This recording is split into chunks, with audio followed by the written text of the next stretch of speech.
Hey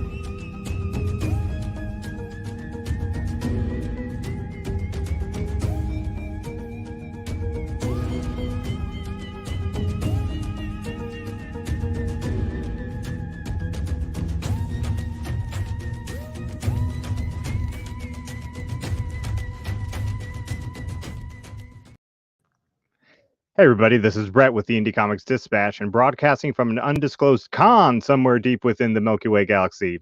This is broadcast from the Dispatch.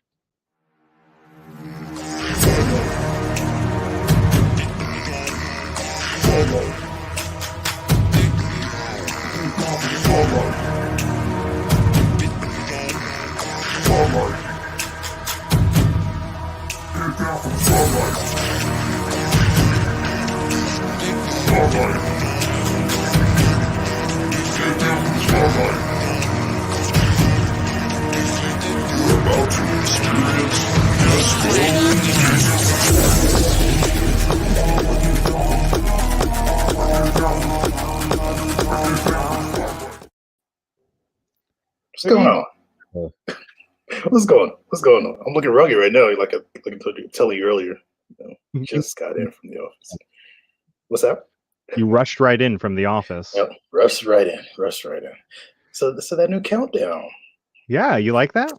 I like that. I like the star particles coming. It looks like we're actually on the Dispatch traveling through the universe. I dig that. Right. I dig that. Right. So, I'm excited about tonight. Because people have been missing cons, and so we brought the cons to you, the people who run these cons. Yeah, some very awesome folks, and this is a good time to ask questions. I know people are going to ask when the con's coming back. Read the room, like the big room, the environmental room. Yeah. So, but yeah, so I'm looking forward to it. Yeah, we got some great guests tonight. We'll introduce them in just a moment, and then we'll get going. I do want to mention we have a Patreon. The if you're watching this live, the address is right down there in patreon.com/IndieComicsDispatch, or you can search for us on the Patreon app. Just search Indie Comics Dispatch, and you can support us for as little as $3 a month. Right now, we got some great digital copies that you can access if you become a patron. They're there. Previous patrons already got them, but you can access those digital comics as you become a patron. And so we have Tales of the Stars issue 1, Niobe Shia's Death issue number 1, and Okamus issue number 0, all digital that you can get right now. And when you sign up, you also get a physical copy of a very cool Sovereign comic. Say the title. My mouth doesn't make that. Which honestly, everybody who's gotten it has man, I've been excited because everybody who's gotten it's like, yo, this comic's dope. I'm like, thank you. I try. I want folks to read stuff and have fun with it, So yeah. Very good. Well, you ready to introduce our guests? Yes. Let's get this thing going. First up, and I'm so excited, our first guest that I'm going to introduce, and I have gone back and forth on the Instagrams many times together. Joseph, how are you, sir? How y'all doing tonight? I appreciate you having me, Brett. And it's doing well. Yo, Joseph is a proud Southerner, born and raised in Atlanta, Georgia. He is an Atlanta College of Arts, now SCAD Atlanta, BFA graduate, an important ambassador to the arts and outdoor rec scene in Atlanta, with his Onyx Con established in 2009, celebrating over a decade of events and online content. Joseph, welcome, sir. Yes, sir. How you doing, man? And I just want to say on camera, thank you so much, Brett, for being a real supporter of Onyx Con. Brett puts his money where his heart is. He really does send a lot as a nonprofit. We appreciate you, man. Yeah, and you too can support OnyxCon. Like Joseph said, OnyxCon is a nonprofit, so it's tax deductible if you itemize, and you can Cash App at OnyxCon, right? Yeah, or $ OnyxCon. Yeah, exactly. And also, we're cool with that too, but we're also just started our own GoFundMe, and the link is on our at OnyxCon over on Instagram. So definitely go there, even first. Yeah, definitely. All right, I'll have to switch it up.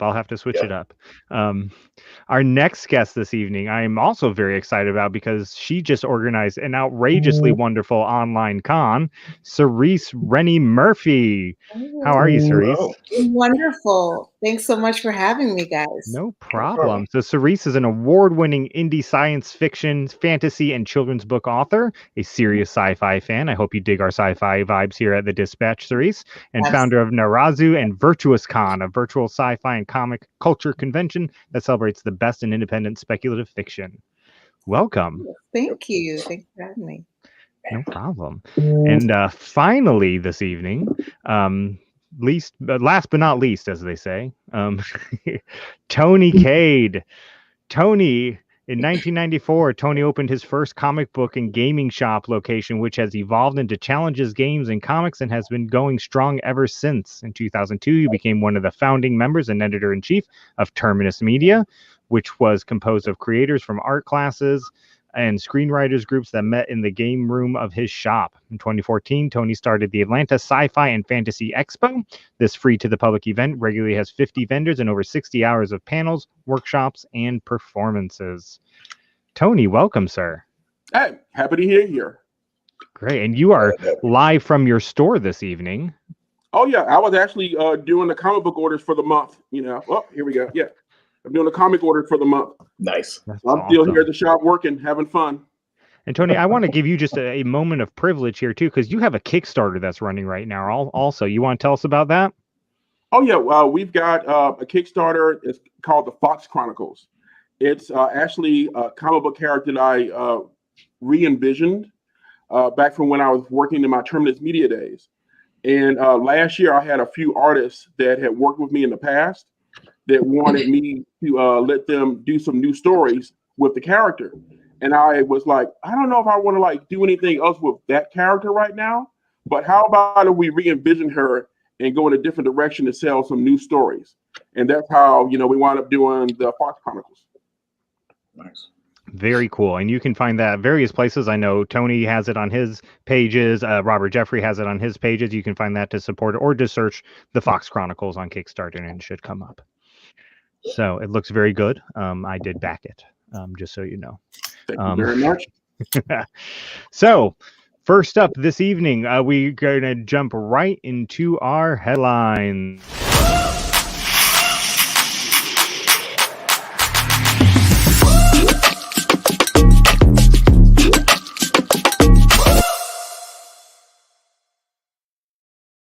So all of our headlines this evening.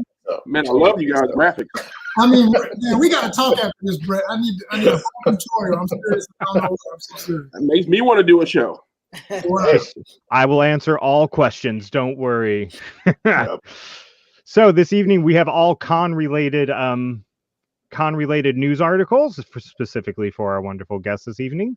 And our first one up here is, live Comic Cons are returning, and that's good news for local pop culture vendors. So let's just talk a little bit. You all each host a con. You all each have vendors at that con. I'm assuming you've been in touch with some of them over this past year. And I do hope that as in-person cons return, they're returning cautiously and maybe smaller and masks required, hopefully. But as they do start to return more and more, how do you think the time off will change the con and the vendors' approach to cons? Anybody can jump in? Anybody. Yeah, anybody go first. Well, I'll go ahead and speak on that one. I think that the public is starved for cons, but I also believe that a lot of people who attend cons are a little bit wiser than the general population. So a lot of them probably aren't going to start streaming to the cons until they feel a little bit safe. I heard that there was a con this weekend here in Atlanta that was attended by quite a few people. And I'm like, there's no way I would have went to that con. You know, even with masks, especially right now with people just starting with the vaccines. You know, I've already pretty much made the decision until I feel safe that, you know, my patrons are going to be safe. I'm not going to even try to schedule another event. Right. Yeah. Right. Cerise, you want it? Yeah, absolutely. I agree with Tony. It's about scale. I mean, I think as we are starved, we can't wait to meet our readers, meet our fans. We're looking forward to that. But I try to imagine going to an event, you know, with 50,000 people. And I really cannot, I can't even wrap my mind around how that would happen. Far more if we're going to something like New York Comic Con, which I used to do, you know, every year since 2012. 180,000 people. I think we got to start small. We're all looking forward to it, but I think we're going to start small and then grow. And it's going to take us, I think, years to get back to the cons as we're used to. And even then, I don't know, you know, I think we're all going to carry a mask in our back pocket. You know, I know I will. Yeah, for real. Yeah, when you think about being in a space for 3-4 days with 40,000 people, right? Vaccine or not, you know what I mean? You want to be safe. Yeah. Mask is going to be the new fashion statement. All it is, you know what I'm saying? But and I agree with everybody on that. I mean, it's like a lot of people still ask the question, and it amazes me when I even get the question. I'm like, I know y'all want to go, but are you serious right now? You really asking this now, and it's only 2021? Like, calm down. Like, I'm just like what Cerise just said. Last time I went to something like that was Comic-Con in San Diego. I think it was 2016. And whatever year that was, Suicide Squad came out. You know, and when I tell you, just when they had a huge podium, and I'll never forget, Will Smith came out and all the rest of the guests, and you know, they're way up on this tower so they could wave at the fans. And as soon as they came up there, the whole crowd moving one way just shifted the other way, and you were getting pushed like whether you wanted to go that way or not. And I thought to myself, okay, so you got that kind of energy with COVID, man. Ain't no way in the world. Ain't no way in the world. It just it don't make no sense right now, you know. So I mean, on top of that, I know Sharice was saying that it was going to be years, and that's because I've even had people ask me, because I make comments like, "Oh, when's the next time you going to a con?" And I'm like, 2023, 2024. You know, like I'm sticking to virtual. You know, I don't plan on going anywhere anytime soon. I know a lot of the cosplayers and stuff that I work with who are part of my team. They want to go to cons, but they're like, no. You know, so in your eyes, when do you think? Like, because I know Sharice, you were saying that you think it's going to take years, and I'm looking at 2023, 2024. But when do you think they probably would like kick back up where it's not normal? Because I think normal is out of the that's out the window now. But when do you think they'll probably kick back up to where people are doing physical cons more than virtual? Well, I was talking to a con today about a live event they're trying to have in August. And, you know, August just feels like a million years away from right now. Yeah, it really does.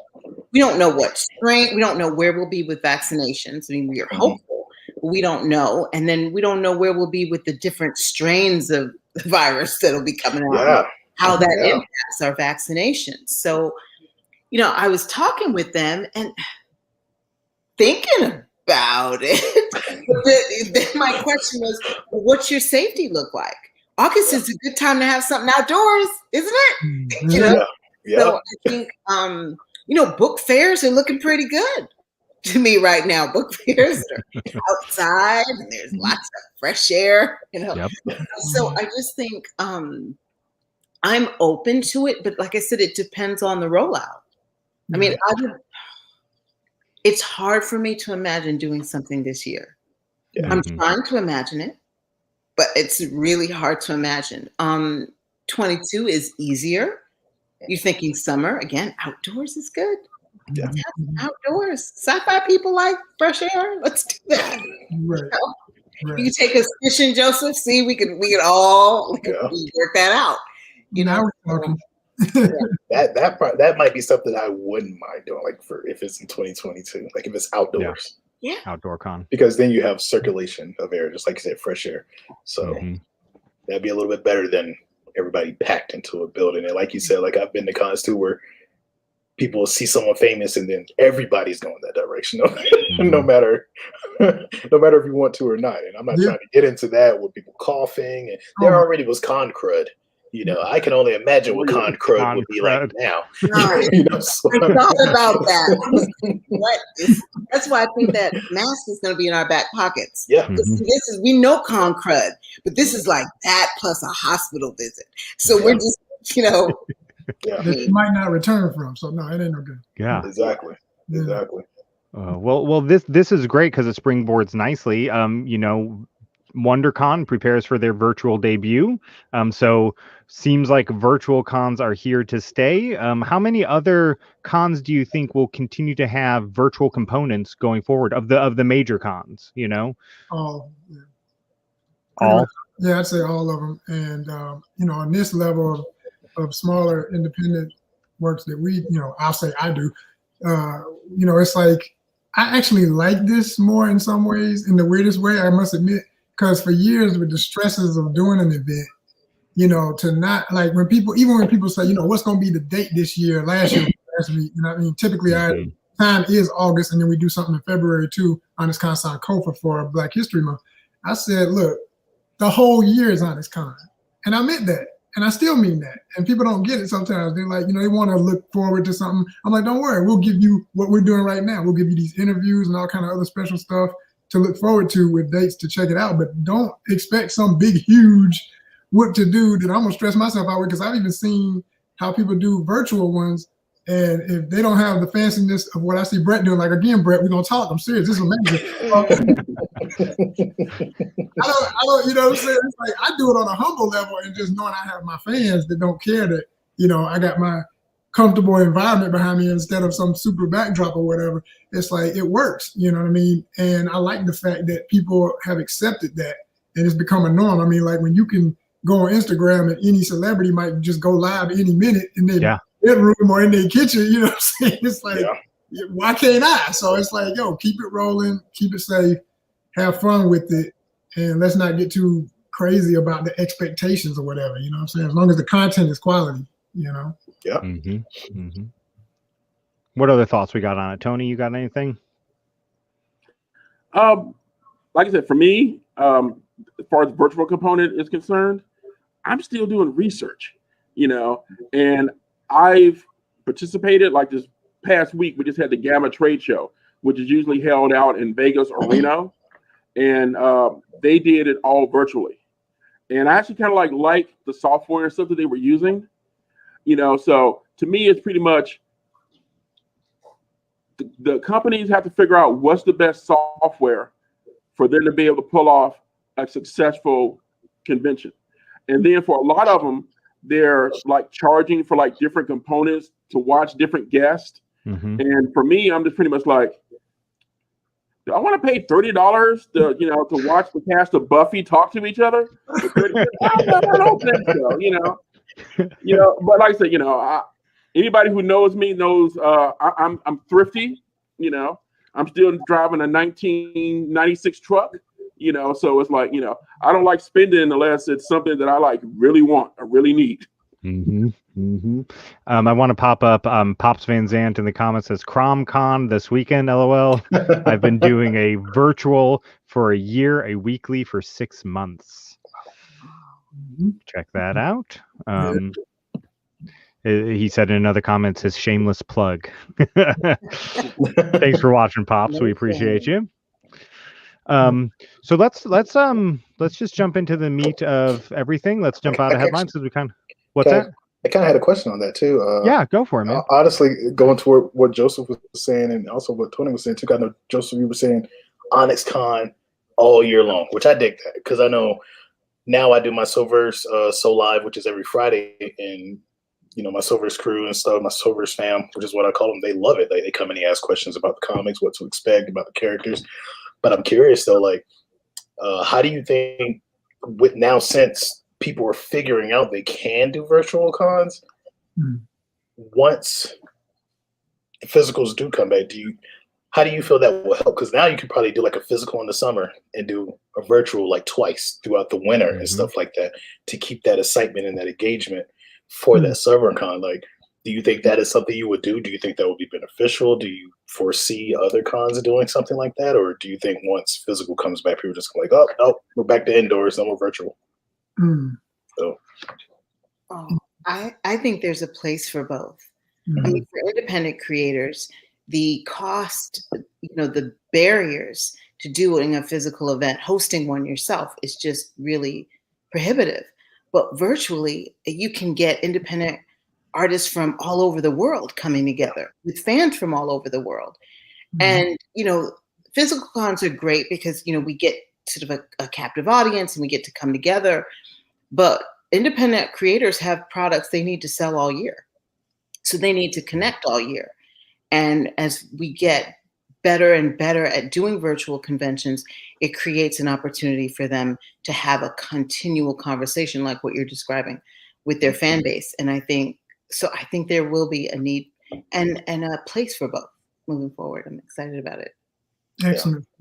I would say to that like Sarik, you giving some real good answers. That's got me just bubbling. So it's like all your ideas. Yeah, you know what I'm saying? It's like I look back to all the years of doing HonestCon. We're well over a decade now, and I think about some of the best years and the responses I got from the vendors, where literally somebody met somebody just from me putting them next to each other at the right tables, and they end up doing a comic together next year and got the best, that came out that next year or whatever. All that kind of stuff comes from that in-person culture, and then the fans. I mean, it's just you can't say enough about what they do. I mean, from the kids that come up with their parents and tell you stories about how much they love it to, the adults of all ages. I mean, you got folk walking in on canes that are still reading comics that, that you can't beat that. But at the same time, I think a lot of what the advantage of virtual is, as long as the other club ain't popping, so to speak, everybody will still be willing to do what we're doing right now. That's been the greatest advantage to me, is that I can literally go through my Rolodex. For kids that don't know what a Rolodex is, just basically a lot of names, on cards. You know what I'm saying? I can go through it and basically hit up just about anybody, and before the week is over, if not that same day, they're gonna get back with me because they all sitting at home just like me, or they ain't been out but nowhere to the grocery store or whatever else simple thing to do. They're not gone all day. They ain't on set. All my actor friends, I can hit them up. I ain't got to be like, oh, you can't tell me you was on set. I know you ain't on set. It's like, that's the best part about it. But as soon as more of that starts happening, people gonna quickly act like, oh well, I don't sit at home no more. You know what I'm saying? And I get it. But what's gonna be funny about it is I'm real curious myself of how that's gonna balance out. Like, is it gonna get to a point where you're gonna have to, you're almost gonna be forced to do an in-person event just to be out there like everybody else and get the proceeds of that versus always online. Well, the way I look at it, and from what I've been hearing from a lot of independent creators that I've been talking to that have been attending the different virtual conventions, is that it's helping to get their names out there, but they're not getting the sales that they would usually get when they're actually attending a show with people. Right. So I think that probably going forward, like one of the things I like to do is actually try to combine the two things, where I actually have the physical convention with people meeting and having the booth tables, but then actually also trying to have that virtual element so it can bring in people from like all over the world. That way it gets like that double bounce energy going on. That way and stuff, you can get yourself exposed to a wider audience, but then you can just be talking to somebody one-on-one and, get that cash flow going. There's something you said, I want to let people know, me and Tony, I went to Tony's store a few months back and did an interview with him for something else I do called Wheeler Rides, spelled WELR Rides on YouTube. You can check it out. I got a lot of content over there. But basically, it was a rideshare company I tried to start right at the beginning of COVID. So naturally, that got switched. And I just got, real creative in my mind and said, well, wait a minute, I can still roll and talk and put footage out of me riding around Atlanta, and I'm sharing my ride. So that's the concept. And so I still do it. And I'll take a ride to the place, I'll go wherever I'm going. I did an interview with Tony, and while I was there, he was saying, this, and he wasn't the only one. I talked to some other, folks running comic book shops and related. And they said this is one of their best years last year and this year. Like, a lot of people are coming in because they're sitting at home and they want to read their books, they want to catch up on books. If they're into the gaming, they're playing more or whatever, where they can get their safe friends over to do stuff. So I get the beauty of that. And I think the one thing I'm curious about, I haven't checked the numbers, but because everybody being home and now the movies are all coming out on HBO Max, et cetera, what I'm saying, they're going to force me to get a subscription just because what? I ain't got one yet. I ain't got it yet, but I'm going to have to eventually. I know I am.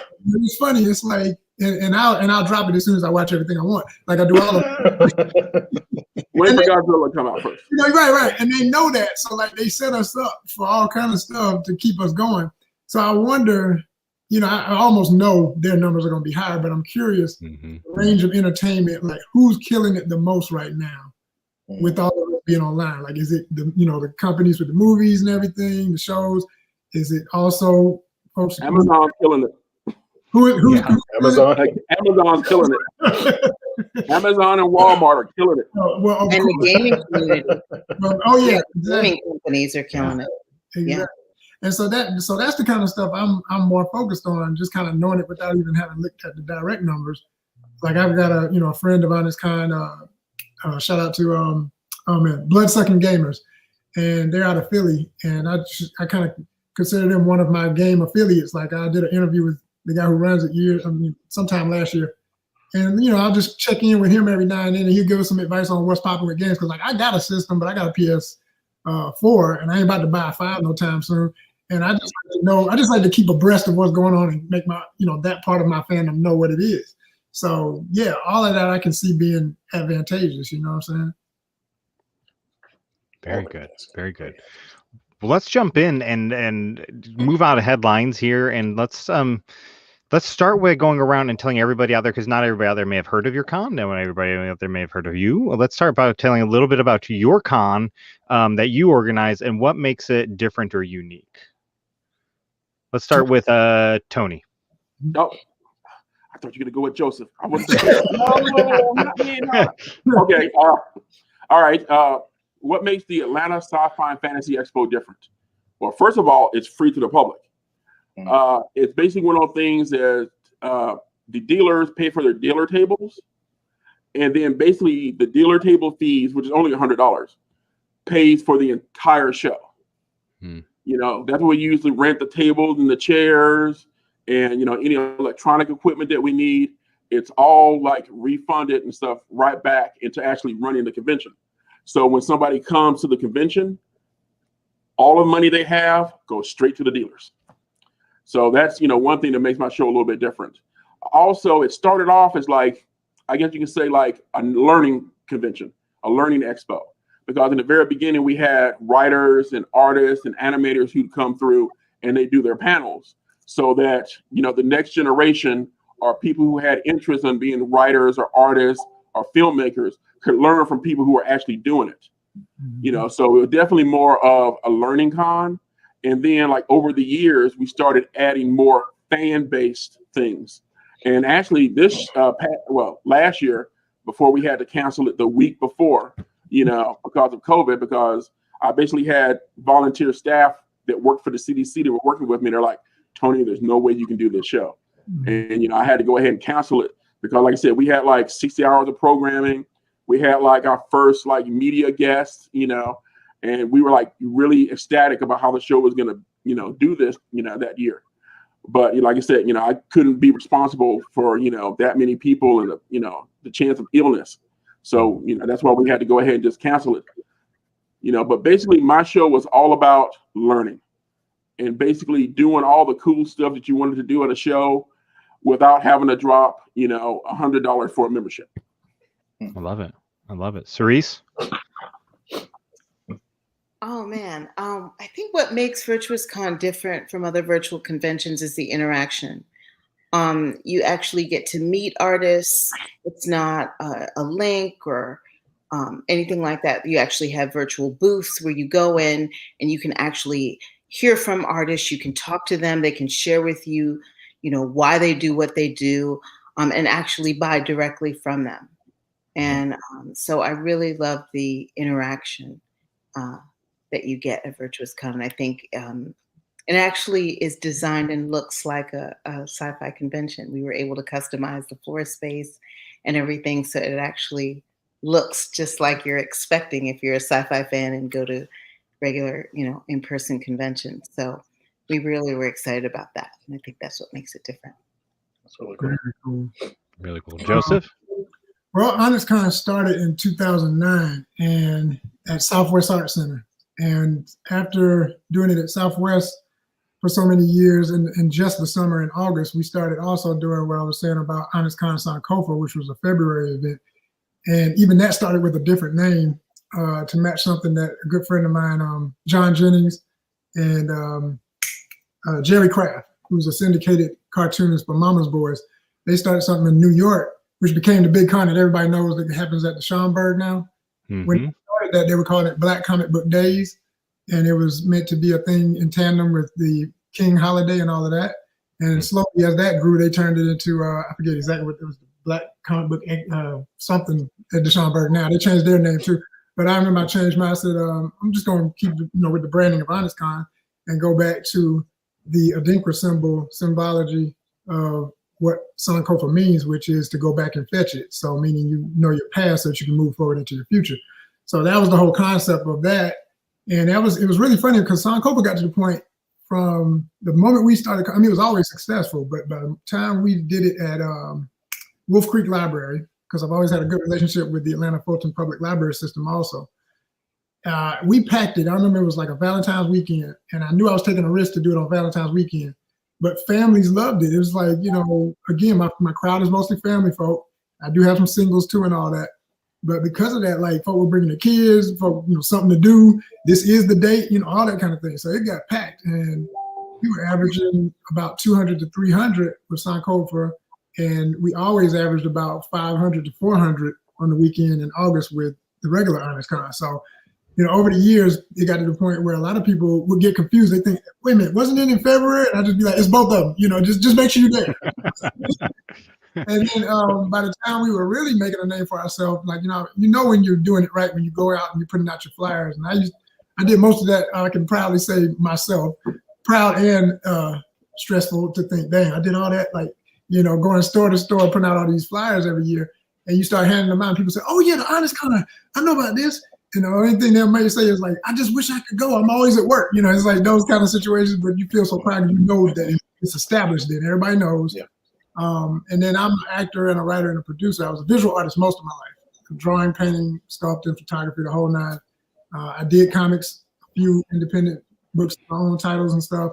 And then when I started HonestCon, it just kind of took over in a natural way. And I let it. It was like a natural transition to, I went through a divorce and some other things. I'm single, so when the Atlanta film biz came here, it was just like, I'm going. Like, this was another dream of mine. I can't believe it just landed in my lap. Like, for real, I can do this. So I went into that. No regrets. I've had some incredible experiences. I was in, I had a small second at the end of Black Panther. A lot of people still saw me when he was doing the speech, when Chadwick was doing the speech to the crowd in the UN. And so that's an honor to have been there and seen him work. I did Black Lightning, did multiple episodes, worked very closely with Christine Adams that plays the wife on the show. And she actually came out and was a part of HonestCon the last time we could do it live. Also, who came out, Miles Truitt, who played Body Bag Boy, if you watch the show, you feel me? And Miles is just, great talent. He's about to do a lot of amazing stuff. So, to work with those kind of people and have them be a part of HonestCon, and then COVID, it's like, damn, we just cooking with grease, like in terms of, we were already cooking hot, but I'm saying we finally got to that point where I got friends that will just come. I ain't even got to pay them a day in town. The biz is here. They just come through to get that love, and then COVID. So, hey, it is what it is. But like I said, no regrets because everybody still looks out for whatever we're going to do because we're, constantly growing it. And I don't know, Sharice mentioned something earlier. I gotta say, she said, maybe you could take us fishing. I want to make people know what that meant. I do a thing called the HonestCon Fishing Tournament that started last year because of COVID. I've always fished my whole life. I've always been outdoorsman. My father put that in me, and it's just as much a part of me as it is him. He'll forever be Obi-Wan. I'm Luke, but I'm saying, like, you know, I got out there and I started doing my thing hardcore, and I enjoyed 2020 in that way for like more fishing and more amazing fish I've ever caught in my life because I had time to do it. So I kept it going, and we made it an official online thing. And now I know I get people. It's funny, every time I post something about fishing on the Instagram, which we have the highest followers, we're up to 12.5 now. And I'll just look and I'll see like they all 100 and something looking at what we normally post. But then I get the fishing stuff. I know they sitting there like it'd be like 15. Like, what's he talking about fishing again for? It's gonna keep coming, and I ain't worrying about y'all. Y'all gonna understand one day when I'm out on the lake with The Rock, Dwayne Johnson, or Michael Jordan, or all these other people who fish. Okay, you'll feel me. You'll understand that. And when I'm doing that interview on the lake versus just always in a house again, you know, or whatever. Yep. We just doing a little something different because that's what we are. We different. Yes. I love it. I love it. So I just want to go ahead and say while we're on our with the studio audience, how much I enjoy Joseph's performance on Black Lightning. It's like the man was like no speaking lines, just facial expressions. Had me rolling. Oh, it was so much fun. I had to thank you again, man, in front of everybody. Now I need to know what episodes you were in. Yeah, for real, right? Sincere. Yeah, Tony he did thank me like that for real when I interviewed him at the store. But no, what he's talking about is the episode, I think it's season 3, episode 11. And I'm not gonna give it away, but I'll just say if you know the show, you know the character that played Painkiller. He had gotten caught up. He's in the hospital, and the wife's character, Dr. Lynn, comes with her crew from her lab to come check on him. And the hospital's trying to block and say, you know, you can't come treat a patient without authority. And she's gotten paperwork like, yes, I can. And as soon as the lady is giving her, and the lady's kind of like a Karen character, if you feel me. So she's giving her all this drama. And she's like, as soon as she starts her stuff, my character just kind of looks over at one of our other people in the crew, like, you see this? You know, it's like, so thank you, Tony. I appreciate you, man.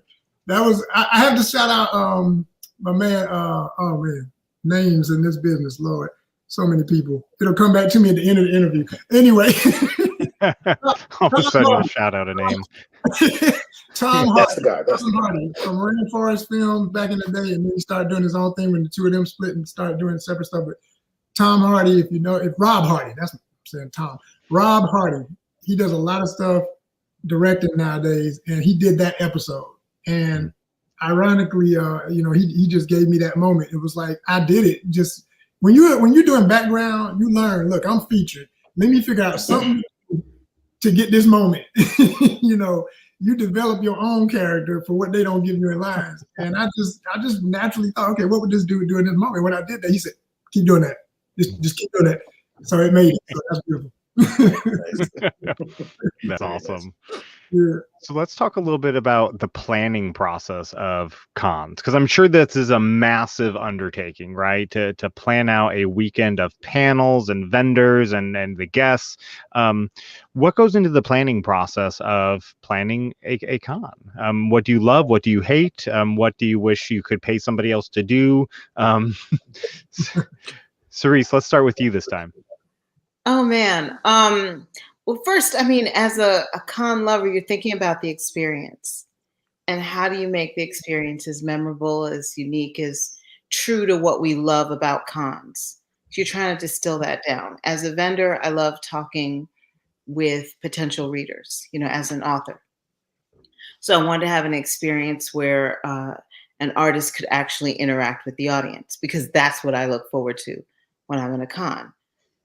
When we were thinking about the panels, I think of panels as you know, it's entertainment and it's fun and we get to come and discuss, you know, what we love about fandom, but also as an artist, it's a way to give back, because a lot of people have shared with me their expertise, which helped me become a better writer, you know, a more confident, you know, artist, find my voice, all of that, sell my work. And so I love being a part of panels because I get to share what I know with the next generation of folks, and to be a part of that virtuous circle. And so I think the planning starts there with what is the experience that you love and what do you want to share with other people so that they have that same sort of feeling like, oh yeah, this feels familiar to me. This is what I love. And it's about interaction, because we're not really watchers. We're not a passive group as sci-fi fans. We want to be a part. You know, when somebody buys your comic, they almost feel, or they support your Kickstarter, they almost feel a part of it. They own a piece of this. They come back to you year after year. Yeah, about this character, or this, you know, whatever this thing that you created. And they have a piece of ownership in that. So there needed to be an element of exchange, because we're not watchers. That's not how we interact with this space. We own it. We love it. Yeah.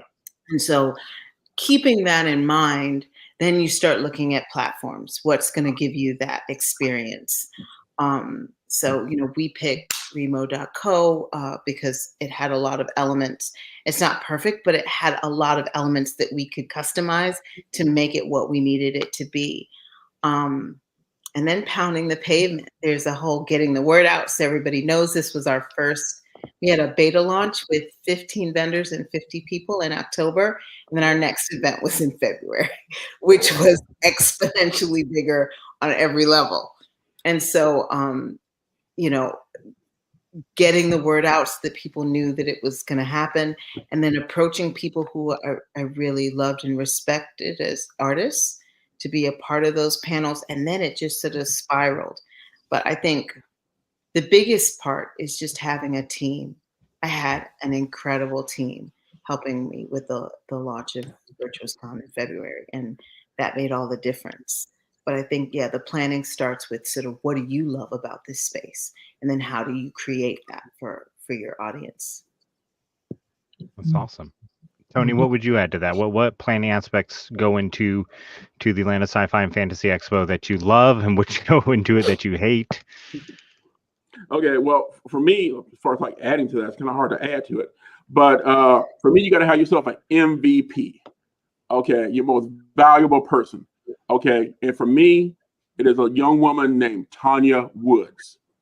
Okay, for those of you who know Tanya Woods, this woman does not let you half step. Okay, if she's gonna be involved with something, it's gonna be done right. And you know, it's one of the things that she even said to me and stuff about my Kickstarter.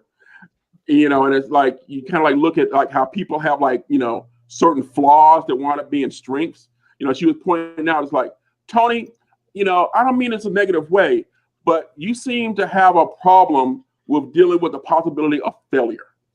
You know, of course, I looked at her, I'm just like, and your point is, you know, and we worked really, really well together, because I don't like the possibility of failing. I want to stack the deck as much as possible to make sure I don't fail on anything.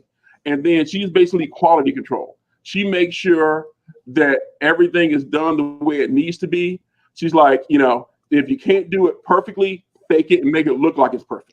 You know, so basically, you know, when I first did the first show, I had the idea of doing it just because I was hanging around with some other people and stuff that have been doing shows around town. And I'm like, you know, little ego got in there, like, well, if those guys can do a show, I can do a show. And I actually literally plan on doing one show. All right. And then after the show was over with, we were sitting there sweating, folding the tables and everything.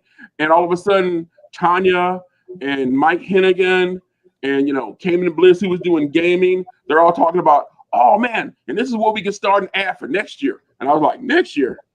You know, next thing I know, 5 years later, we're still doing the show, you know? Yep. And that's because of my staff, you know?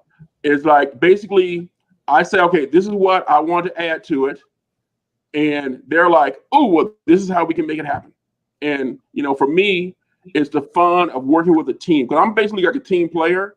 If you basically come to me about something, I actually don't want to be in charge of anything. I just want to be part of a team. But, you know, if need be, I can, you know, jump to the head of the line and basically play figurehead. But as long as I'm part of a good team, I'm happy. And like I said, you know, going and having a show that had like 60 hours worth of programming, and then working with Tanya and putting that complex schedule together, and then, you know, making sure that, you know, our 50 plus vendors are all happy and, you know, taken care of and making money. It's like, you know, when you come to my show, I go to like everybody's table. And I still remember that first show. I went and was talking to all these dealers, and they were having such a good time making money. And they're like, well, when's the next show? Can you do one in 6 months? I'm like, 6 months? Are you crazy? No, I'm not doing one in 6 months. This is a lot of work, you know, and I ain't getting paid for this. You know, I'm just like, no, you know. So, you know, to me and stuff is like, you know, my thrill is making my vendors happy, because the vendors happy makes the show work good, and they get a good reputation. But basically, you know, creating and getting like that new talent to meet this author, and then the next thing you know, next year they showing up with a book, or they showing up with a comic. You know, that's what I get out of it. You know, just watching, awesome. You know, the fandom spread. Mm-hmm. That's awesome. Mm-hmm. Joseph, what about you? I'm gonna start with saluting and giving more of the parade for the lady known as Tanya Woods, because she's a good friend of HonestCon too. And I met Tanya because of Terminus Media participating at HonestCon since the first one. They went, how many years did Terminus come out, Tony? I forget, man. It's been a few. At least the first 4, wasn't it? At least. And so every time, you know, I would see Tanya with the crew, and she's just, you know, a total sweetheart. And, you know, I didn't never have a really good chance to talk to her until many years later after not just HonestCon. I can't remember how exactly we finally got a chance to kind of sit down and talk, but I do remember we had one good long conversation. I was like, "You're cool as hell," and then I was like, "Why are you so cool?" And it's like, "What's your sign?" "I'm a Virgo." "You a Virgo too?" So that's why she do everything right, Tony. It's just what it is. She's a Virgo. She can't help it. But anyway, Tony, what's your sign? I'm just curious. Scorpio. Word. And what are you, Cerise? I'm a Scorpio too. Scorpio, there it is. There you go. Well, if you want something done, you got to get a Scorpio to do it. Yeah. I'm gonna finish the question, but I just want to ask real quick. Tyr and Brett, what are yours? I'm a Cancer. Okay, word. I am a Virgo Libra cusp. Look at that Virgo. Now it never fails, man. Like people that I tend to have a certain energy with, and just, you know, the way Brett has supported on this kind of stuff, it makes sense. And I got a lot of Cancer friends, for real, a lot of them. And it's in my chart. You know how you do a chart and all that? I got a lot of Cancer. Oh, Cancer, mom, dad, boom, and long-term girlfriend. All Cancer. It's real, y'all. It's real. But anyway, so, you know, it's all about the team, like Tony said. And when you got good people like that, you know, Tanya was very supportive of HonestCon. She would come out and cosplay because she loves to cosplay, and she builds stuff, like for real. We have a character that a good friend of ours, James Mason did, called the Sankofa Lady, which became kind of like the lady avatar for HonestCon Sankofa and for HonestCon in general. And he did a comic for it too called Sankofa Guard. Check that out. And his comic book coming is Urban Style Comics. But anyway, she dressed up she was the first person to ever do the Sankofa Lady in cosplay. You know? And it was awesome. It really was. And she was kicking herself because the thing lit up, but she didn't have time to get it to light up by the time she go to the con. You know, yeah. Wanted everything to be right. I'm like, Tanya, you don't even know how amazing you look right now. It don't matter if the lights are on. It's like, you know, so that's what's up. But like he's saying, it's all about the team and just everybody who always supported HonestCon at Southwest Art Center. If it weren't for the staff of all the years we did it there, there's no way in the world we ever would have done. And the same with the library, because the beauty of our relationship was we weren't officially a nonprofit until 2020. On purpose, I strategically kept thinking to myself, do I want to do that? Do I want to do that? Then it just made sense. We had built enough of a name that can't nobody deny it. You got some money for us because we deserve it. You know, we've been doing the work. And we can prove all of what we've done for so many people in our communities, plural. So yeah, it's like between the library and Southwest Art Center, I always knew when it comes time to get it in, when I come in, you know, the month before or the month of, people hitting up the comments. I'll get to that. But when you know, when folks coming in and they see me and they just like, yeah, it's your turn, because they've done the kids camp, they do it Southwest Art Center and all the other stuff, and it's like, now the building is yours. And I literally had carte blanche for the most part. I could use whatever I needed for whatever. So that makes all the difference in the world. And you know, the rest of the year, it ain't bragging, you know, it ain't ego. It's just, you know, heavy is the crown for real.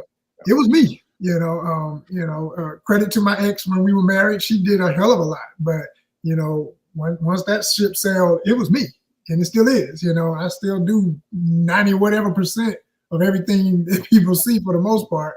But I don't stand as an island. I'm still a team, because if it ain't for people like yourselves giving these kind of opportunities and people, building the content that we repost on Instagram, we wouldn't have the followers we have. We wouldn't have the ability to do, a film festival. We have an art show. We have, the vendors, of course, and the vendors are everything. That really was the income that kept Honest Con afloat. And when now that's why it's so important being a nonprofit that we get it, through donations, because we're definitely not getting it that way.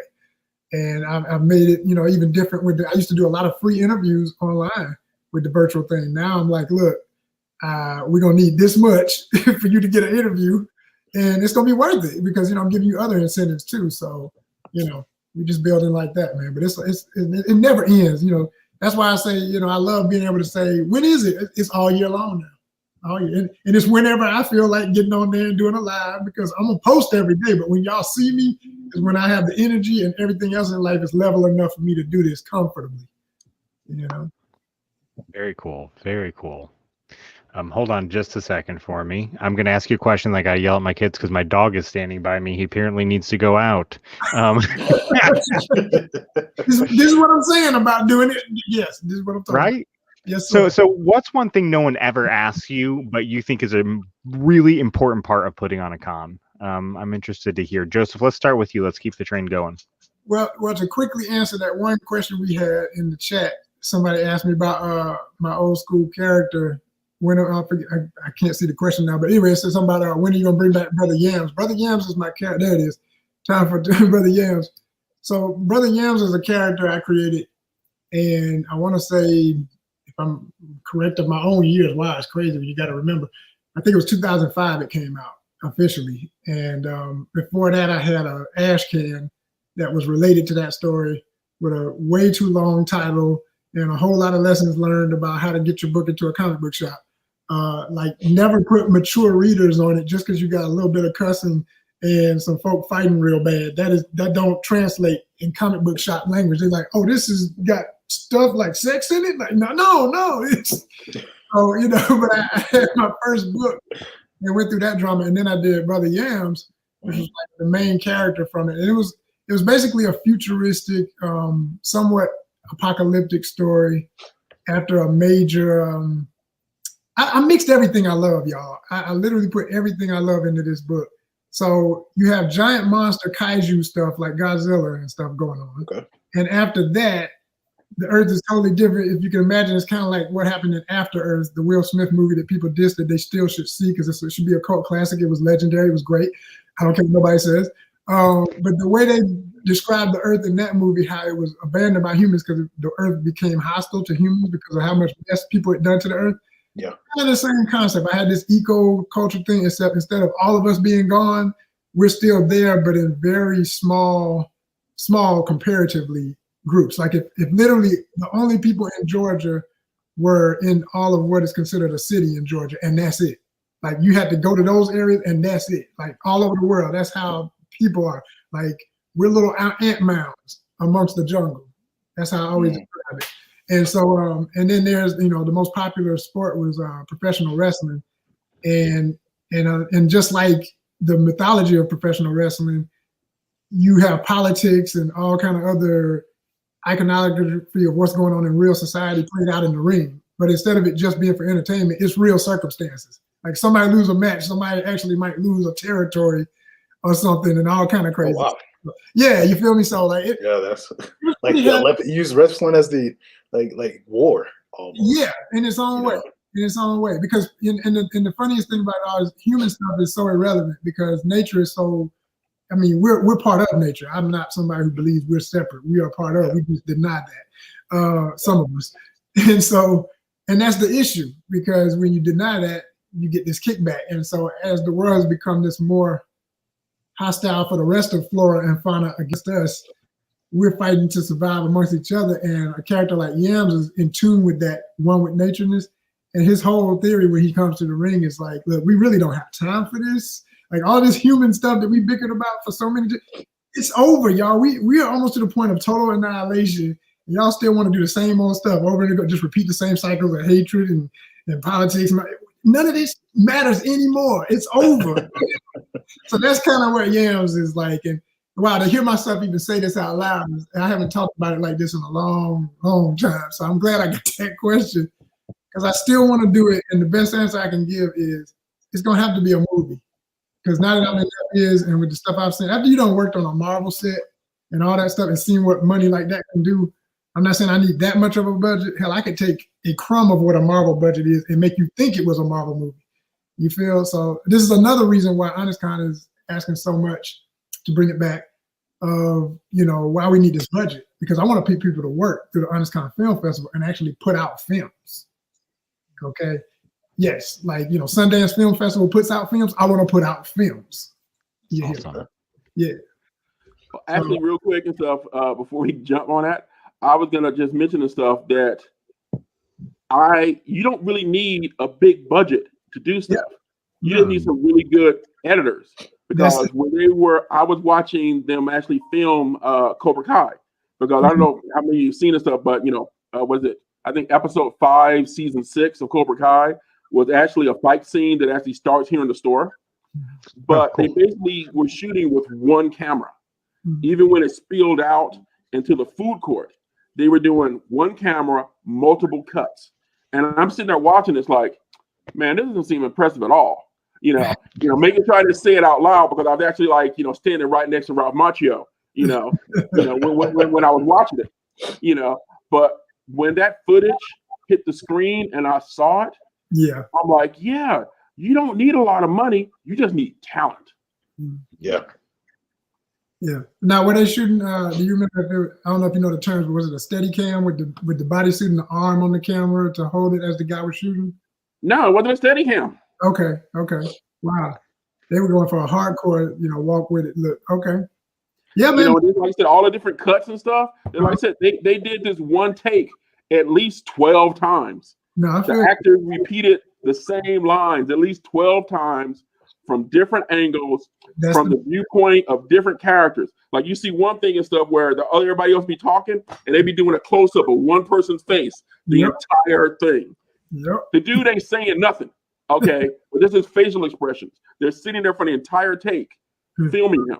And the way they edit together the fight scenes, man, that just looks so awesome. Yep. That's the biz. That's how it is. And I've worked on Cobra Kai, so I know exactly what you're talking about. But yeah, Cerise, one thing about planning a con that no one ever asked you that you think is important. I was going to say the one thing, it takes more time than you imagine. It takes a lot more time. If you think you're working all night, you're working all night and all day. So I guess if you're thinking about it, really, really plan for the time that it takes to do the best job that you can. But the good news is, after all of that, it's worth it. Well, and Dan Schmidt wants to know, for first-time vendor book creator, what to expect at a con? What are the pitfalls? You mean virtual or I assume virtual? Or... Let's go any. Yeah, both. Whoever wants to answer and however you want to answer, it's cool with me. I know your pitch. Yes. That's exactly what I was going to talk. Yes. Exactly know your pitch. You have maybe less than 3 seconds. 3 seconds is generous. When somebody clicks on your booth, if it's virtual, or comes to your booth in person, and they go, "What are your books about?" or "What's your comic about?" You cannot be looking for what to say. Know your pitch, memorize it. And you need several versions. You need a 10-second version, a 20-second version, and then I'm going to buy this book and I just want to know all about it. And that version is no more than 45 seconds because you want to pause and give them a chance to ask questions and interact. So I think more than anything else, knowing your pitch for what it is you're selling is the element that it's the simplest, and it's the one where I see people fall down all the time. So know your pitch. And I realized I didn't answer the question because I was answering the fans' question in the comments, but I'll answer this one. I would say that, for most vendors, the biggest misconception I've seen, I think this is just in general for business, is people thinking they have to. It's kind of what Tony was just saying about how Hollywood does stuff. People think, now it's not to say it wasn't complex when you watch. He told you how many times they shot that scene. It's a lot that goes into it. But if you're thinking that every time it requires the biggest camera, the whatever studio environment within on location scene or whatever, no, a lot of times they'll work within. What I seen the most is they'll take something that's abandoned and turn it into what they want it to be. You know, if you're not looking at you can't see the rest of what's going on. It's black mold and stuff falling off the ceiling in the corner, but what you see, it's like a nightclub. You know what I mean? They do all kind of stuff. So it's like, it's amazing. And that taught me, you know, get it done as long as what you have can get it done, you know. And a lot of artists that have come to me and over the years will a lot of times say, you know, I'll sometimes reach out to people if I find something that I think I know it's there. I know it's got the potential to go ahead and be somebody who can be behind the table. I say, you should get a table at Honest Con. And they're like, oh, my book ain't finished. I said, I saw that the book ain't finished. I don't care. You need to be an Honest Con. He's like, well, what am I going to put on my table? You're an artist, right? Yeah. You got a writer, right? Yeah. Sit there and what she just said, do your log line, as they say in the biz, do your log line and your synopsis if somebody wants the longer version of what your book is about. Sit there and sketch. And I know somebody I'm thinking of who did, a lot of folks that did this, they didn't have anything other than the artist was sketching all day doing sketches. He may have done a few commissions. He had some prints of some pinups he had done of the characters of what things are going to look like, just like you would have if you were doing an in-person Kickstarter, so to speak. Like, this is the concept. This is what you can expect. And people were taking their cards left and right. All they had was business cards, taking their flyer, whatever. That's it. By the time next year came, man, we sold out. I bet you did. You know what I'm saying? Because you were always quality. You just got to believe in it, first of all. And then you got to understand that, like I say, you don't have to have it all. You know, there's a lot of stuff people buy. And especially if you want to talk about, you know, just take it to the other ways you can do something. Don't get trapped in I really stress this. Don't get trapped. If you're doing a comic book, don't get trapped in just a comic book. It is an intellectual property, period.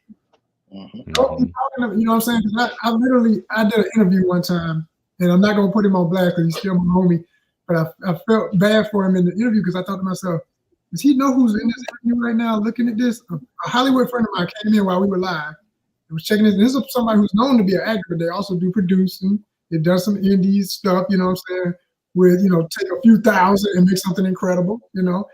And this was the first time they had seen this person's concept in this live. And I gave a shout out to the guy to make sure he knew this is who's in here. Kind of like, this is your chance to plug your thing, you know. And I said, hey, you know, I pretty much fed him a question. I said, is Hollywood approaching you about this yet? Well, I'm not really worried about that. I just want to focus on doing the best comic book. And I said, yeah, I respect that. But I want you to understand something. And I'm going to take it away from just that scenario and say for all, don't get trapped in that mentality. It is an IP, an intellectual property. If all you have is a turnaround in your character and it's tighter than most folk with some mess on some loose sleep that don't look like nothing, you got skills and it's tight, somebody might approach you and say, hey, you know, we want to put this on a t-shirt or whatever and cut you the proper deal. And you can get that first bread from just a t-shirt. Didn't nobody even know it went with a comic book. But everybody's walking around with your t-shirt on. You feel? Like, think about how many things in your life you bought, or back in the day when you was a teenager, got hot in high school, and I ain't one for trends, but I used to see it and laugh like, what is that? And it was hot for a month or so, and everybody done got paid off or whatever that was. And then later on, you find out it turns into something else that it never was when it first came out. It just grows from that one thing. So that's the way to look at it, and don't get trapped. That's all. Just keep your mind open to the possibilities. I love it. I love it. Yeah, I know for me, from the creator standpoint, what you said, Sharice, with the pitch, that saved me a lot. I know at cons, the one story that was, of course, a Yamo Stigmata, you know, which pretty much people come up and they'll see it and they're like, oh, what's this about? I'm like, a Tuskegee Airman gets whisked off to the other side of the galaxy during World War II by two Foo Fighters. Out. And they're like, wait, Tuskegee Airmen in space? Yes. Yeah. Tell me more. You know, and I tell everybody all the time, you know, it's like, you gotta have those like I call them log lines, kind of in Hollywood. That's where I come from script writing into comic book writing. Yeah. But I have that for every one of my stories. As soon as I get an idea, first thing I do is write out a log line. Dope. And then I move from there, you know, just so I can have it to pitch it to someone. So yeah, That's very important because I've seen people like tables be beside me, and I've seen people do that. I've seen people you know, and it's just like I want to say, just say something. You know, I've done it. No, see, I don't play with that. I'll pull them aside. Yeah. Listen, good for you. Listen, you need to go to the bathroom. You need to get yourself together. I know how much you paid for this table because I'm sitting right next to you. Just a restaking. I've seen it, and I'm really passionate about it. Actually, you probably can tell. I'm very passionate about it, and particularly with young creators. Yeah. Everyone's saying, "Oh, you can't do it. You can't. You're never going to do this. You're never going to sell your books. You're never going to make your booth feedback." You know, I was that person, and so I know that they don't know what they're talking about, but you just have to be prepared. Yeah. And you know, so many of us are introverts. So actually getting there and talking about our stuff can be hard if you're an introvert, which is why your pitch is even that much more important, because you don't have to think about it. You don't have to think about how you're nervous. You don't think about, so someone says, "What's your book about?" And you spit it out. That's it. You don't have to think about it. You don't have to be confident. You don't have to be sure. You just have to memorize it. And when somebody says, "What's your book about? What's your comic about?" you spit it out. Yep. It's just discipline. It's just training.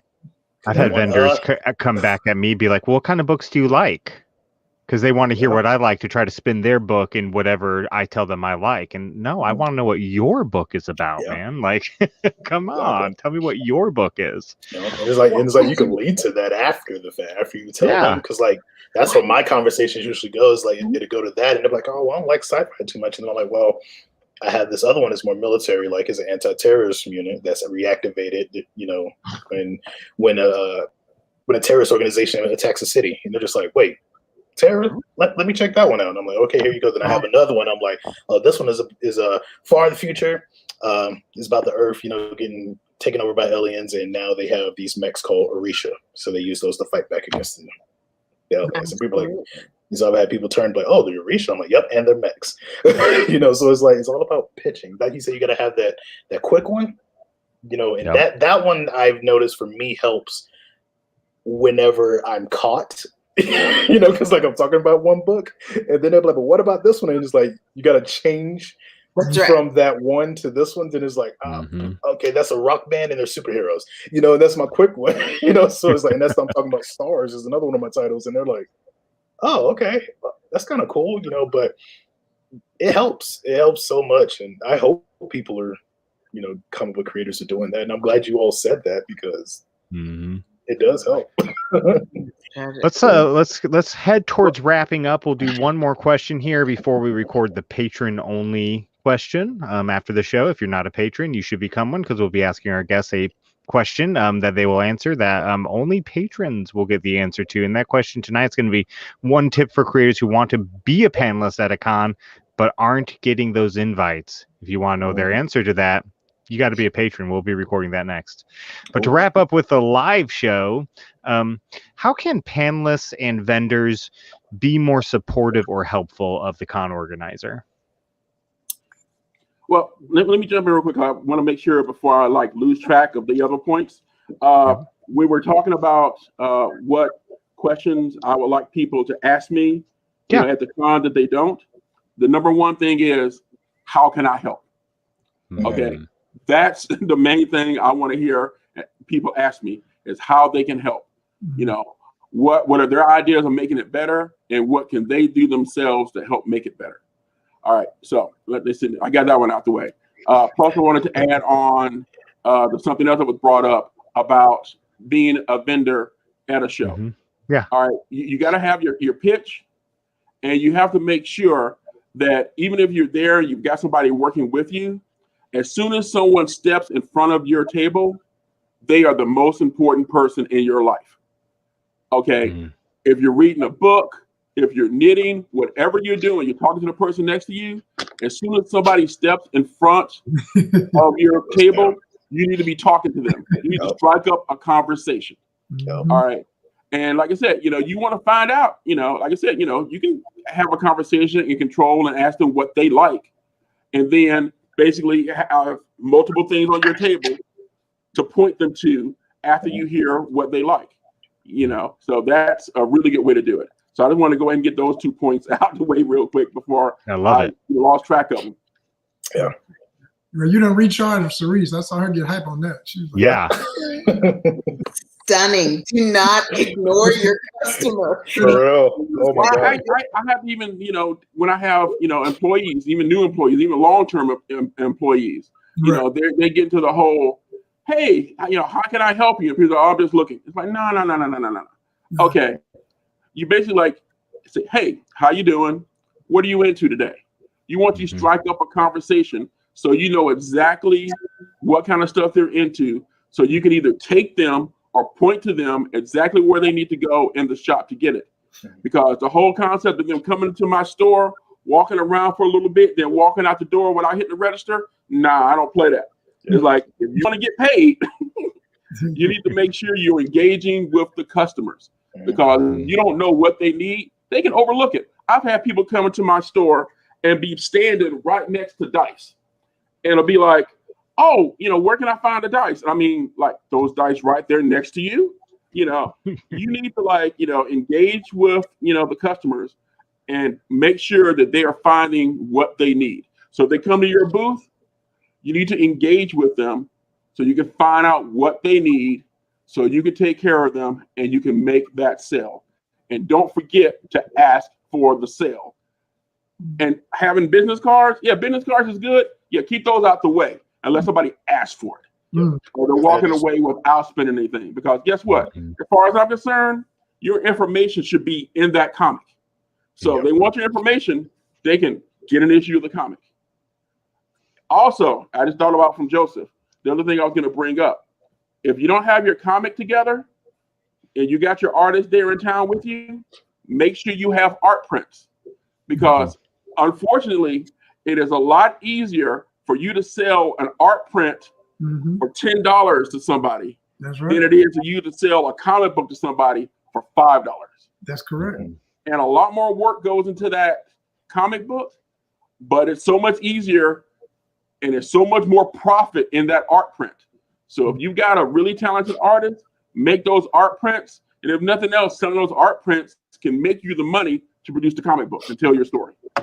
Right. Well, I keep posters. Like, I got posters. It's all over the place. I keep them.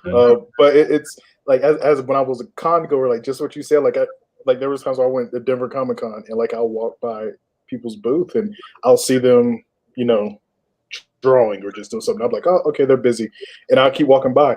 And for myself, I saw that. I'm like, well, you know, I'm not gonna do that at the con. So for me, like I make it. Like when I see it getting busy, I will not sit down. I'll stand up and I will engage and I will talk. Like if I was drawing something and I see somebody come, I'll push it to the side and I'm there and I'm looking at them and talking to them the whole time. And like you said, that happens with the introverts. Cause like for me, I'm kind of And for me, I'm kind of an introvert myself, but I don't know. I feel in my element in cons because I'm surrounded by more geeks and nerds just like me. So it's like, oh, this is what I'm supposed to be. I'm gonna talk to people, you know. But yeah, that's another thing, folks. Like you have your tables, like I look at Todd McFarlane. Like that dude doesn't even use the bathroom. Like he doesn't even drink water. Like when he's at a con, he doesn't use the bathroom. And like I'm thinking about something like that's something else. Like and make it his business. I mean, he's Todd McFarlane too, so people are gonna go and talk to him, you know. But you do know $300. Yeah, exactly. You know, but like that's the thing though. Is like he is Todd McFarlane, so he's gonna have hundreds of people talking to him. And he's like, I don't even go to the bathroom because I choose not to because I want to talk to all my fans. And I'm like, that's dedication. That's dedication. That's dedication. Exactly. Like I'm gonna drink some water. Like I can't be dehydrated, but you know, so I'm just like, wow, that's wild. You know, so. Let's circle back around. How can panelists and vendors be more supportive or helpful? Well, right. You know, the first thing I'm gonna say is go to my GoFundMe for HonestCon. Which you can find the link in the bio at HonestCon on Instagram, which you should be following anyway, and subscribe on our YouTube, HonestCon Atlanta. Because all jokes aside, real talk, for people who don't have the finances, we're trying to get to the point where we have enough followers to get AdSense. We're only still under 100 followers. I'm like, come on, y'all. We got 12,000 folk on Instagram. We ought to at least have 1,000 followers because that's all you need.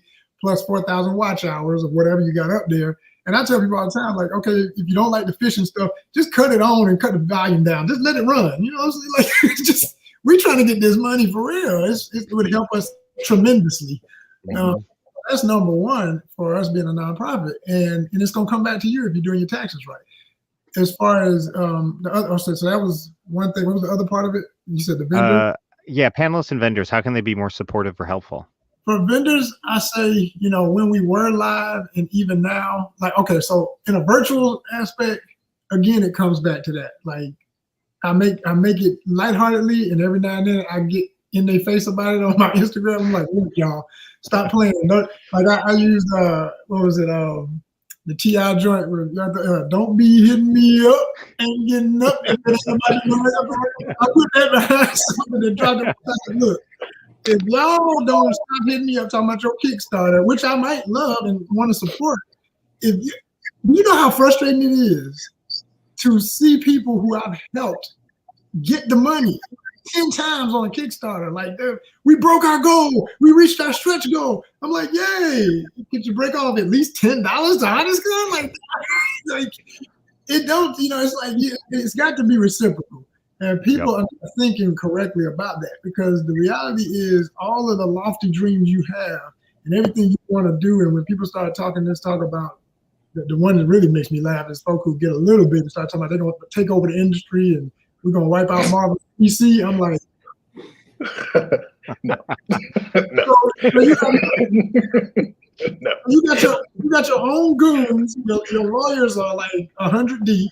You got, you know, centuries of people that know your stuff.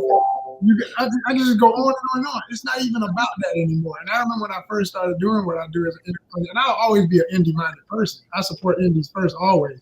But I also say you got to respect the cultures you grew up in. Because I'm not with this, you know, the culture BS. I hate that phrase.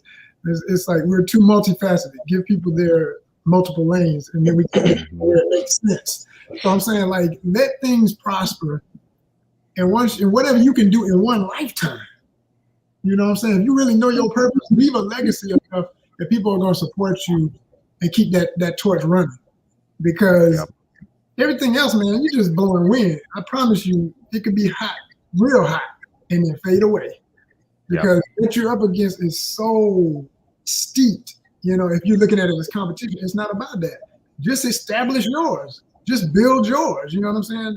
Tyler Perry, you know, got what he has now because he understood his market, his cultural perspective, and built all his stuff around it. I've worked for that man, and I totally respect his studio. I don't necessarily like all of his film concepts, but I don't necessarily not like all of it. There's some of them I did like, you know? And when I started seeing the stuff I did like, I recognized, I said, I knew what was coming. So when it got to where it is now, I was like, that's what time it is. I'm proud of that. I respect it because that's what it takes. And you got to get a real kind of cutthroat. The best thing that a Hollywood culture can teach you, they do it all wrong. They just outright rude with it when they're real wrong. But it can be professional and still cutthroat. You know, meaning, you know, we got to keep time. We're not playing. Yeah, we're going to have fun, but we're going to get this done. And we're going to make sure this money comes back. Because if it don't, we ain't going to make another one. That's how everything in this culture actually works. And a lot of times I see a lot of vendors, like, you know, I used to make a rule that I had to start wavering on just because I couldn't get nobody to understand what I was saying. I would say, if you're going to apply for a table at HonestCon, this is when we're doing a live event, send an example of your book. It's mandatory. I used to make that mandatory. And people would get upset. Oh, you mean I got to send you a free book? Fool, just because you're paying for a table don't make the book free. This is an incentive to me knowing what the hell it is. Like, I can look at it online, and I can read a couple of pages and go, okay, it looks good, quality. But if I have a copy, not only if I like it, I'm going to recommend you. Now you're going to get more business later on. You didn't even know what's coming to you, because every time I get all kind of emails randomly. Hey, do you have a book like this? Do you know anybody who's doing this? I said, oh yeah, I know somebody. I'll let my man. But you got to become my man or my lady. You got to be the homie first. You got to have a mentality. You got to be like, that ain't nothing. This $3, $5. I don't care if your book gets $20. Think about it. Are you more worried about that $20 book to a convention and what a convention can do for you versus Man, I missed a couple of sales on some books.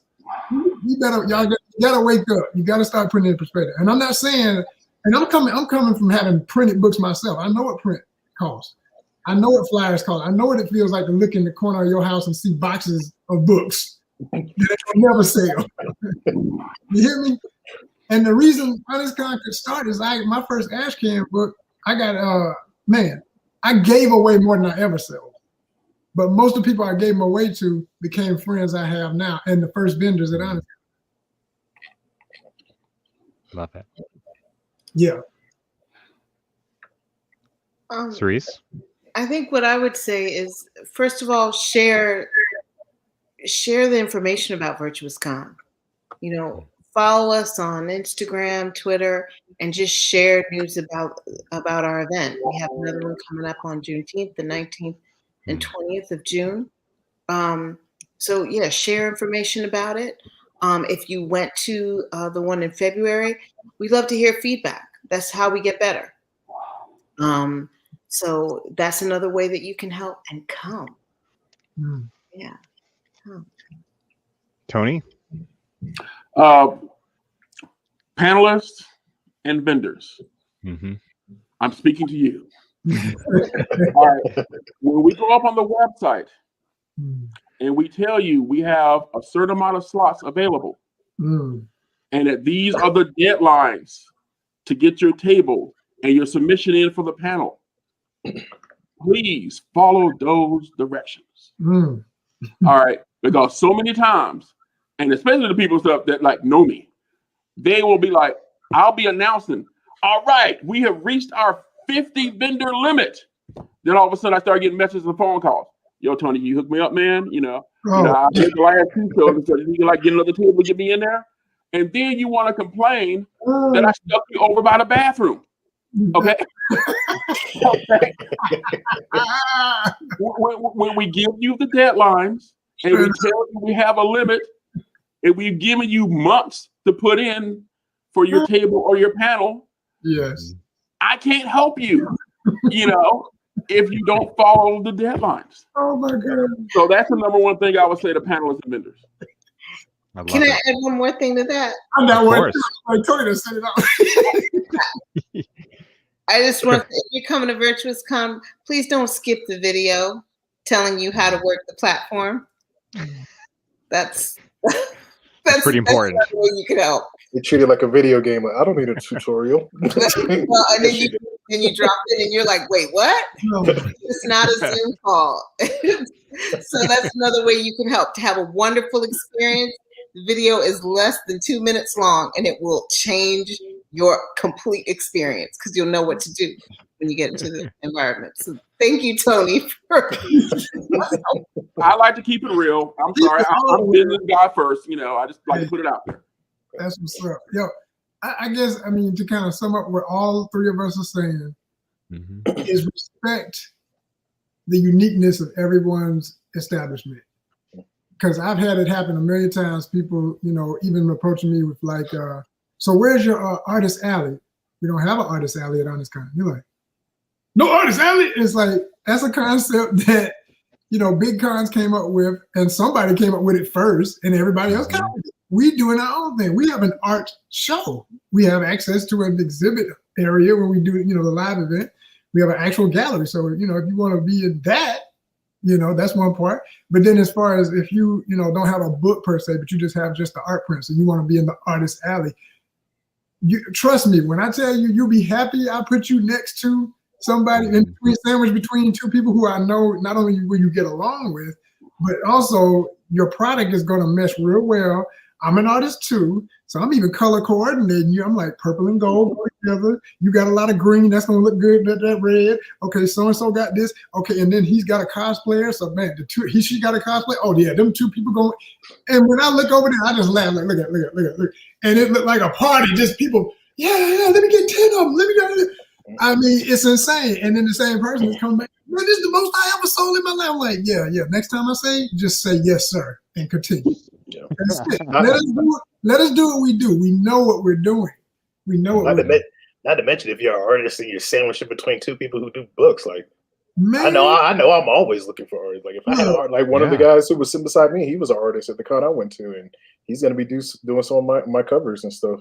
So I mean, yeah. And that's what he said about put you near the bathroom. I had some years where people would get at me about, because we have a DJ at Honest Con. So sometimes, and I understand, like DJs, all of them for the most part. Shout out to my homie Zeno. That's my dude for life.